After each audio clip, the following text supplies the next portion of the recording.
The next few months were uneventful. Once again, I felt like I had hit a dead end. I took a break from the mission and focused on life obligations. I had just managed to comfortably put the lost episode search on the back burner and feel contented when I received an email with the subjects "What you've been looking for." I hesitated a good few minutes before opening the message. "Hello. If you want answers, meet me at this address and time."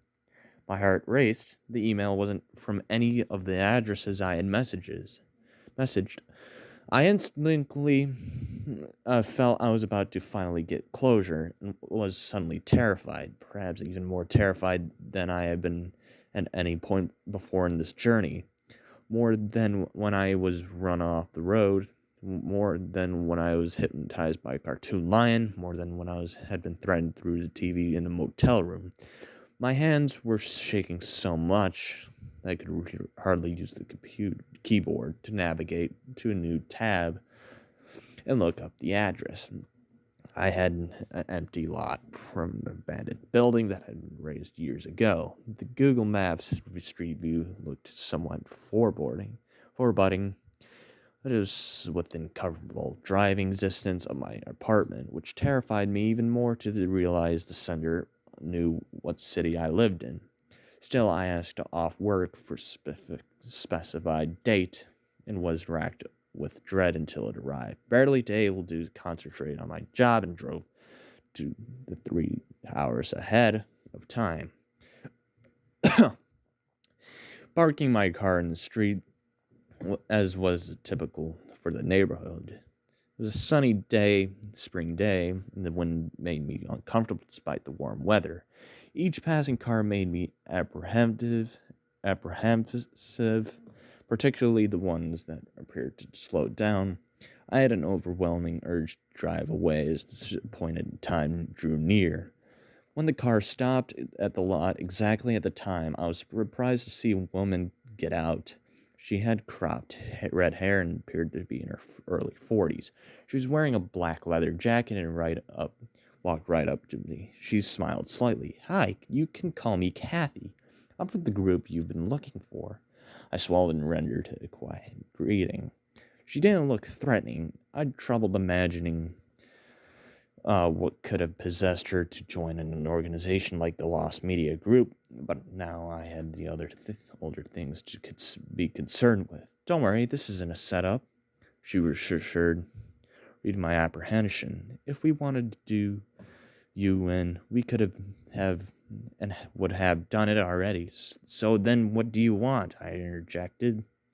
"We want to stop looking into us," she stated painfully. And to that end, I managed to convince the higher ups to let me show you what you've been looking for so that you and we can put this behind us. "You mean the Aristocats video?" I asked. She nodded. "For security reasons, we obviously can't just give it to you. The best I could arrange was for you to be allowed to see it under supervision. At one of the abandoned movie theaters, we used to give private viewings of our works for select patrons. We're about to leave that location anyway, and needless to say, you shouldn't even think about telling people we were ever there." I nodded and grunted. If it meant finally getting answers, I was willing to put up with a little more bullshit. "I hope you had the whole day free, because the theater is several hours away." I nodded again, suspecting she already knew the answer. We got in our car and were off. She drove in silence for first hour or so. Then I asked her why the group made lost episodes. She waited a few moments before answering. "Well, I guess I could say we aim to challenge the status of Q of programming and give animators a chance to really test their limits. That's why I joined the organization invited me. And why do you leak them to the public if you want them to keep them secret?" I prodded. "We don't leak them. Sometimes we just get out and people who weren't intended to see them do. I don't know how you ended up seeing one of our works as a kid, but it wasn't supposed to be." And what about the Kapagama broadcast? Some member of our organization was messing around when he wasn't supposed to be, or was a TV broadcast only intended to be seen by members back when we were a little more lax about security? Look, I said we'd show you what you've been looking for. Beyond that, I'm afraid I'm not at a liberty to satisfy your curious about our inner workings. I was silent for a few more minutes. Her answers were suspect. The Lost Media Group seemed like the type of group that would find pleasure in shocking and traumatizing random people with their twisted works, and I didn't quite buy that all exposure to non-insiders were unintentional. I thought back to the FBI report. I also wondered if she was completely happy with the choice she made to join the organization. Well, I've already seen a part of your Aristocats edit recently, I finally said. Kathy persuaded her lips, and I could see in her eye that she was briefly considering whether it was worth trying to pretend she didn't know what I was talking about. She decided against it. Yeah, sorry about that, I guess. But I guess they were figured out if we gave you a good scare, you might give up and leave us alone. I was annoyed at her choice of words, as if they were the ones who only wanted to be left at the peace at all that time. I could only wonder if it had been her idea. I also wondered if she knew I had been seen several of their own projects as well. You have visited Straubel's old studios. That was when we decided it was time to make a peace offering to get you off our back. Theater appeared to be one of those many theaters that had been opened during the 90s blockbuster boom and they abandoned during the 2000s. It was along the interstate, isolated from any other building. We entered through the side door Kathy had a key for. The lobby was unlit, except for the sun outside. I could see a ticket counter, a concessions area, and a poster for old blockbusters on the wall. Covering the floors was carpeting of a faded, colorful pattern. Adjacent to the small food court was an empty room I guess used to be the video arcade. Kathy told me to give her my phone, which I did. Then she escorted me down the gallery hallway to the last gallery. She asked me if I was sure if I wanted to see this. She answered yes, and she said I could sit anywhere I wanted. I chose a seat near the back while she went up to run the projector. I began feeling scared. Sitting there in the dark, abandoned gallery was reminiscent of the sitting in the dark watching the Aristocats all those years ago, except it was all this extra space and made it even more ominous. The feature started. I could tell immediately that the audio was off. It sounded shrieky and low quality. Otherwise, the movie was normal up until the point when the butler decided to get rid of the cats instead of drugging them and leaving them abandoned like the normal movie. He drowned them in the river. It went downhill there.